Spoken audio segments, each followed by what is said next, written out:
इस test paper में अंकगणित के जो सत्य और असत्य जो सवाल है उसका हल हम लोग करने जा रहे हैं।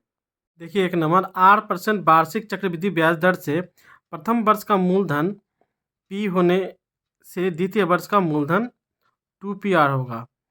तो ये आपको बताना ये सत्य है ना असत्य है। तो देखिए हम लोग एक चीज़ जानते हैं, प्रथम वर्ष के अंत में जो चक्रवृद्धि ब्याज जो होता है वो साधारण ब्याज के बराबर होता है। ये प्रथम वर्ष के अंत में ही होता है। तो यहाँ देखिए साधारण ब्याज यहाँ पे क्या हो जाएगा, मूलधन कितना दिया हुआ है, मूलधन P दिया हुआ है, और वार्षिक ब्याज दर कितना दिया है, R दिया हुआ है, समय कितना है, प्रथम वर्ष तो 1 वर्ष होगा बटा 100, तो ये हो गया PR/100। अब देखिए द्वितीय वर्ष का जो मूलधन जो होगा वो क्या हो जाता है, जो चक्रवृद्धि जो ब्याज होता है और प्रथम वर्ष का जो मूलधन होता है उसका योगफल होता है। तो चक्रवृद्धि ब्याज क्या हो गया यहाँ पे देखिए तो PR/100 होगा, प्लस प्रथम वर्ष का मूलधन क्या होता है P। तो ये और ये मैच कर रहा है, नहीं ना मैच कर रहा है, तो ये हो जाएगा असत्य। अब ये सवाल देखिए, किसी साझेदारी व्यवसाय में 3 मित्र का मूलधन का अनुपात 3:8.5 है एवं प्रथम व्यक्ति का लाभांश द्वितीय व्यक्ति के लाभांश से 60 रुपया कम होने से कुल लाभ का परिमाण 480 रुपया है। तो यहाँ पे एक काम करते हैं, हम लोग जानते हैं जो साझेदारी व्यवसाय में जो मूलधन का अनुपात होता है वो लाभ का अनुपात वही होता है। तो यहाँ पे देखिए मूलधन का अनुपात क्या है, 3:8:5।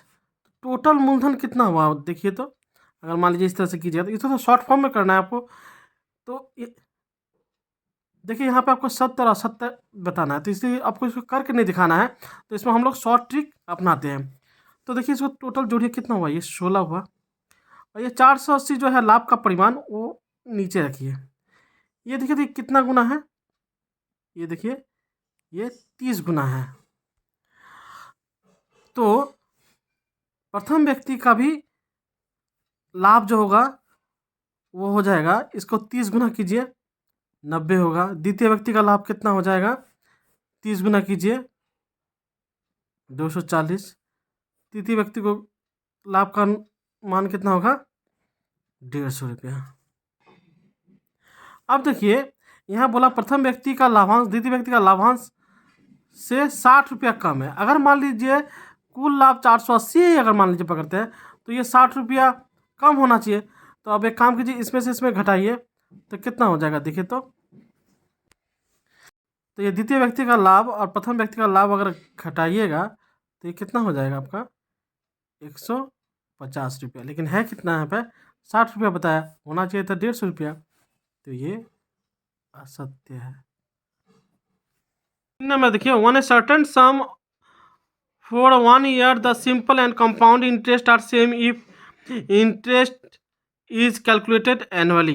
तो ये हम कई बार बताया है, जो प्रथम साल के अंत में जो साधारण ब्याज जो होता है और चक्रवृद्धि ब्याज जो होता है वो दोनों क्या होता है, बराबर होता है, मतलब सेम होता है। तो ये सत्य है। अब देखिए 10% वार्षिक ब्याज दर से 100 रुपया का 1 वर्ष का साधारण ब्याज और चक्रवृद्धि ब्याज का अंतर 1 रुपया है। देखिए हम लोग जानते हैं जब भी कहेगा जो 1 वर्ष, इधर जो है 10% वार्षिक ब्याज दर और ये मूलधन 100 रुपया, ये अगर कुछ भी रहे, ये दोनों का मान कुछ भी रहे, लेकिन 1 वर्ष में हम लोग जानते हैं जो साधारण ब्याज और चक्रवृद्धि ब्याज दोनों क्या होता है, बराबर होता है। अगर दोनों अगर बराबर होगा तो दोनों बराबर संख्या को अगर घटाएंगे, मतलब अंतर है, तो वो क्या हो जाएगा, शून्य हो जाएगा। मान लीजिए 10 रुपया हुआ, साधारण ब्याज भी 10 रुपया हुआ और चक्रवृद्धि ब्याज भी 10 रुपया, दोनों बराबर हुआ, तो दोनों को घटाएंगे तो वो क्या हो जाता है, उसका अंतर शून्य ना होगा। यहाँ पे क्या लिखा है, 1 रुपया, तो ये असत्य है। अब देखिए किसी व्यवसाय में राजू और आसिफ का मूलधन का अनुपात 5:4 है। राजू का कुल लाभ 80 रुपया होने से आसिफ का लाभांश 100 रुपया है। तो यहाँ देखिए आप थोड़ा ध्यान दीजिए, अगर मान लीजिए हम लोग क्या जानते हैं, जो सरल साझेदार व्यवसाय में मूलधन का अनुपात देखिए 5:4 दिया है, तो उसका जो लाभ का भी जो अनुपात होगा वो 5:4 होगा। आप उतना नहीं देखा, अभी आप सीधे देखिए, अगर राजू अगर मान लीजिए 5 रुपया लगाता है, आसिफ अगर 4 रुपया लगाता है, तो लाभ तो इसको ज़्यादा मिलना चाहिए ना। लेकिन यहाँ पे देखिए लाभ किसको है, आसिफ को ज़्यादा है। ऐसा तो हो ही नहीं सकता है, ये तो पहले ही असत्य हो जा रहा है।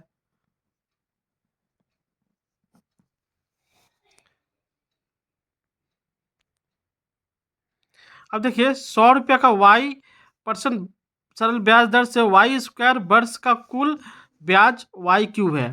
तो अच्छा, तो हम लोग एक काम करते हैं, हम लोग इसका साधारण ब्याज निकालते हैं। तो मूलधन कितना है, 100 रुपया।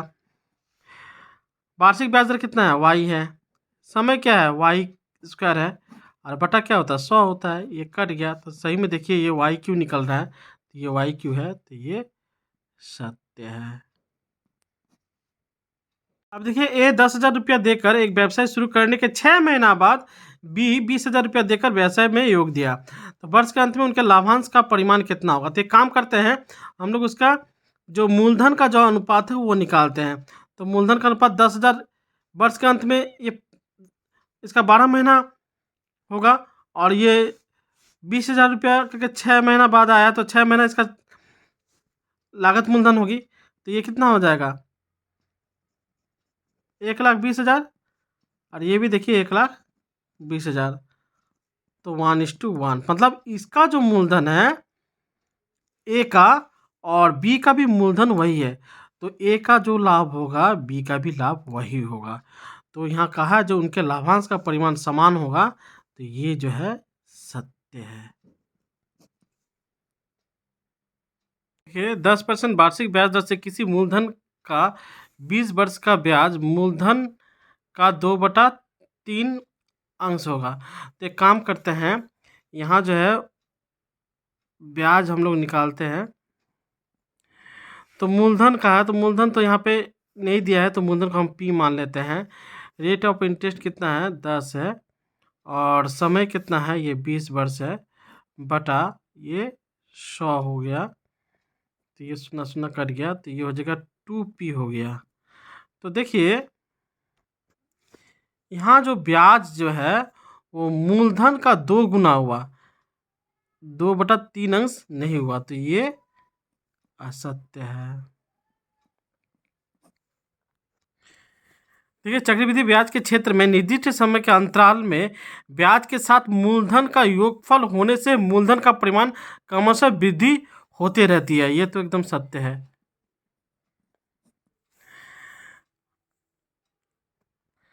देखिए हम कहा जब है मूलधन का परिमाण वृद्धि होती रहता है, मतलब मूलधन जो है हर वर्ष के शुरुआत में चेंज होते रहता है। किसी साझेदारी व्यवसाय में ए, बी एवं सी के मूलधन का अनुपात 1/2, अनुपात 1/3, अनुपात 1/4 होने से उनके लाभ का अनुपात 3:4:6 होगा।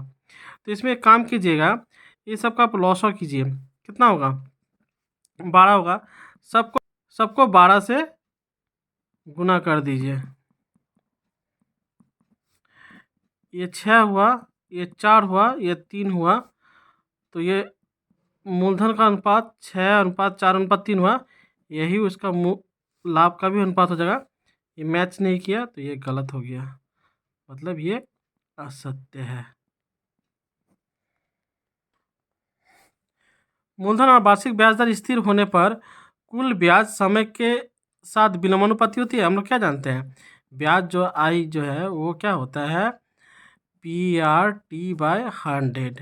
अगर देखिए दाएं तरफ में जो अंश में जो रहते हैं तो वो सब इसके समानुपाती ही होंगे।